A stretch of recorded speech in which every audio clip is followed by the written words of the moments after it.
America doesn't want a privileged aristocracy. Here's how to prevent it.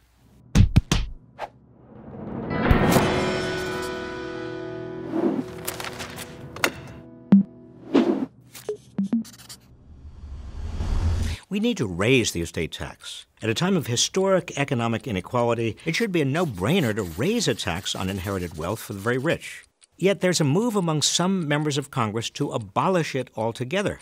Today, the estate tax reaches only the richest 0.2% and applies only to dollars in excess of $10,860,000 for married couples. That means if a couple leaves to their heirs $10,860,001, they now pay the estate tax on $1.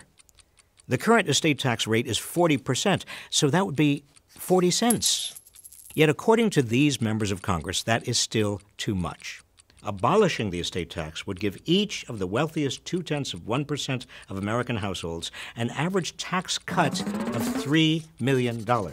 And the 318 largest estates would get an average tax cut of $20 million. It would also reduce tax revenues by $269 billion over the next 10 years. The result would be either larger federal deficits or higher taxes on the rest of us to fill the gap. In the big picture, the richest 1% of Americans now have 42% of the nation's entire wealth, while the bottom 90% has just 23%. This is a greater concentration of wealth at the top than at any time since the Gilded Age of the 1890s. So instead of eliminating the tax on inherited wealth, we should increase it back to the level it was in the late 1990s. The economy did wonderfully well in the late 1990s, by the way. Adjusted for inflation, the estate tax restored to its level in 1998 would today touch estates valued at $1,748,000 per couple.